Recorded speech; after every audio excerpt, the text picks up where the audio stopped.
अगर आप biometric system लगा रहे हैं तो फायर की एनओसी आपके पास थी या नहीं थी, ये बहुत सारे सवाल हैं मैंने जो अपने आप में बताने वाले हैं। 24 घंटे में दिल्ली सरकार ने कहा है कि रिपोर्ट दी जाए। आज चीफ सेक्रेटरी के साथ जो है वो 2 बजे बैठक भी है। ये तमाम चीज़ें अब होनी शुरू हुई हैं। आपको लगता है कि शायद पहले 1 2 3 नहीं, यहाँ पर सैकड़ों की संख्या में इंस्टीट्यूट्स हैं जो समझाने के लिए काफ़ी हैं कि लाखों रुपए बच्चों से लेते हैं। आप अगर एक फीस स्ट्रक्चर में आपको दिखाऊंगा, अगर मेरे कैमरा पर्सन दिखा पाएँ आपको, उसमें लिखा हुआ है कि 150 बच्चे अगर एक बैच में पढ़ेंगे तो 80,000 रुपये लिए जाएंगे, 100 बच्चे पढ़ेंगे तो 99,000, और अगर सुपर 50 की स्थिति करें तो 1,39,000। और ये इंस्टीट्यूट थोड़ा सा छोटा है, जहाँ देखेंगे तो बड़ी दुकान है, यानी कि आप सोच सकते हैं कि जस्ट डबल आप मान के चलिए 3-3 लाख रुपए देने के लिए तैयार हैं बच्चे। और ऐसी स्थिति में भी अपने आप में सवाल उठते हैं कि सिक्योरिटी टर्म्स नॉर्म्स सबकी धज्जियाँ उड़ी हुई है। बिल्कुल सही कह रहे हैं वरुण, लगातार और इस तरीके के सवाल जो हैं वो हर बार खड़े होते हैं कि जब भी इस तरह की घटना घट जाती है तो उसके बाद सरकारों की मीटिंग, सचिव की मीटिंग, ये लगातार होती रहती हैं, लेकिन रिजल्ट वही रहता है ढाक के 3 पात। दरअसल ये घटनाएं घटने के बाद भी अगर सुधर जाएं, चीज़ें सुधर जाएं तो शायद इस तरह की घटनाएं आगे आने वाले समय में ना हो। मैं आपको पिछली घटनाएं याद कराता हूं। मुखर्जी नगर में जिस तरीके से आग लगी थी, वहाँ पर भी यही हालात था। जो फायर के नॉर्म्स से वो पूरे नहीं किए गए थे, जल बोर्ड के नॉर्म्स पूरे नहीं किए गए थे। इसी तरीके के जो हाई कोर्ट ने भी इसमें एक आदेश दिया है कि जो अगर बेसमेंट बना रहे हैं तो बेसमेंट के अंदर अगर स्टडी का है या कुछ और एक्टिविटी हो रही है तो उसके पूरे नॉर्म्स है, रूल रेगुलेशन है, वो फॉलो करने चाहिए। लेकिन कहीं ना कहीं वो फॉलो नहीं होते हैं, जिसके बाद इस तरीके की घटनाएं जो है हो जाती हैं।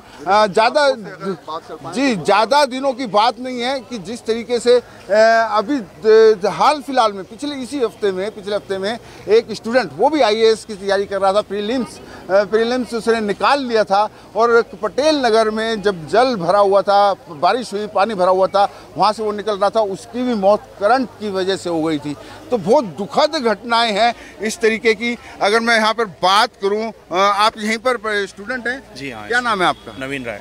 नवीन, ये जिस तरीके की घटना हुई है, क्या लग रहा है किसकी कमी है? जिम्मेदार, अकाउंटेबिलिटी किसकी है, जिम्मेदारी किसकी है? सर, यहाँ पर जब भी ऐसा कुछ होता है कांड तो कुछ दिन के लिए बेसमेंट सील कर दिए जाते हैं, कुछ दिनों के लिए। उसके बाद फिर 1 हफ्ते बाद, 10 दिन बाद फिर से वही प्रोसेस शुरू हो जाता है। हाँ बिल्कुल। और जब भी बारिश होता है सारे बेसमेंट भरने ही भरने हैं। सब लोग पंप लगा के पानी निकालते हैं, फिर अगले दिन से शुरू हो जाता है काम। अच्छा, आप लोग कोई छोटे बच्चे नहीं हैं, बड़े बच्चे हैं, IAS की तैयारी कर रहे हैं, तो इस तरीके की जब बेसमेंट्स में पढ़ाई होती है तो क्या आप ये लोग जो भी एकेडमी है उससे, प्रशासन से ये सवाल नहीं उठाते हैं कि यहाँ पर हमारी सिक्योरिटी का क्या होगा? सर, यहाँ पर आप अगर रेंट स्ट्रक्चर देखें, इतने ज़्यादा रेंट देते हैं लोग, तो जितने ऊपर के कमरे हैं, फर्स्ट फ्लोर, सेकंड फ्लोर, सारे ये लोग कंपार्टमेंट में करके रेंट पे दे देते हैं बच्चों को रहने के लिए। अच्छा। रह जाता है बेसमेंट। तो सारे बिल्डिंग्स, ऑलमोस्ट सारे बिल्डिंग में नीचे जितने बेसमेंट, सब लाइब्रेरी बनी हुई हैं, जितनी पार्किंग है सब लाइब्रेरी बनी हुई है यहाँ पे। जी।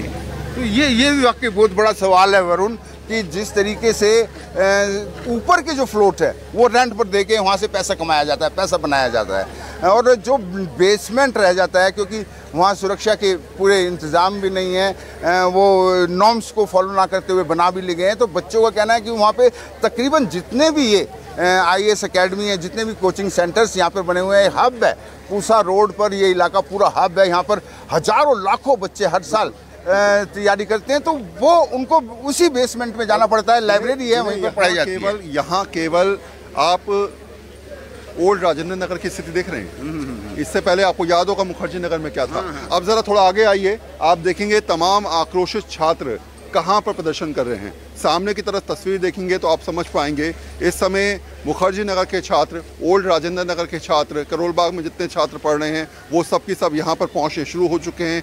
गुस्सा भी है, आक्रोश भी है, चिढ़ इस बात की है कि सिस्टम किस तरीके से फेलियर हुआ, चिढ़ इस बात की है कि आखिर इतने टाइम गुजरने के बाद भी अब तक कोई ठोस कदम उठाने वाला कुछ नहीं है।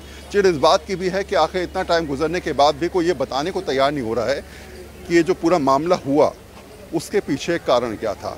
और इसी अंदेशे से, इसी गुस्से से इस समय छात्र आपको यहाँ पर बैठे हुए नजर आएंगे। हालांकि ये लोग मीडिया से बात करने के लिए उन्होंने साफ तौर पर मना कर दिया है। इनका कहना है कि हम मीडिया से बात नहीं करेंगे, लेकिन तब भी कुछ छात्रों से कोशिश करते हैं। यहाँ पर कहाँ पढ़ते हैं आप, पढ़ाई करते हैं? Only IAS। अच्छा, मुझे ज़रा बताइए कि कल जो हादसा हुआ है, आपको लगता है कि यहाँ ओल्ड राजेंद्र नगर अभी भी कीचड़ है, पानी भरा हुआ है, ये हमेशा ऐसी स्थिति रहती है यहाँ पर? सर मानसून के टाइम पे हमेशा ऐसी स्थिति बनी रहती है यहाँ पे। कभी आपका इस कोचिंग सेंटर के अंदर जाना हुआ था राउस के? हाँ सर, एडमिशन टाइम पे एक बार हमने विज़िट किया था यहाँ पे, तो उन्होंने बताया था काफ़ी इसके बारे में कि यहाँ पे जो फैसिलिटीज़ है, जो टीचर्स के बारे में बताया था। बट बेसमेंट में गया कभी आप? नो सर, बेसमेंट कभी विज़िट नहीं किया मैंने। या कभी आपका जाना हुआ अंदर? नहीं। कभी जाना नहीं हुआ। अच्छा, आप गए? जैसे बगल में एक श्री राम आई है सर, मैं उसके बेसमेंट में एक बार गया हुआ हूँ और मैं दिल्ली में लगभग 4 साल से तैयारी कर रहा हूँ। तो मेरा 3 कोचिंग से ताल्लुकात रहा। मैंने दृष्टि में ऑप्शनल कोचिंग किया है। तो जब मैं वहाँ ऑप्शनल की कोचिंग कर रहा था तो एक एंट्री गेट था और मैंने उनसे बहुत बार बोला भी था कि सर अगर कभी कुछ हो गया तो वो बोलते थे अरे यहाँ से टॉपर पर के निकल गए और तुम्हारे दिमाग में नेगेटिविटी चल रहा है। तो यही चीज़ है, शायद छात्रों की बात को अलग तरीके से चीज़ें कर सकते हैं। अब आप देखिए ज़रा, यहाँ पर तमाम छात्र आपको बैठे हुए नज़र आ रहे होंगे जो समझा।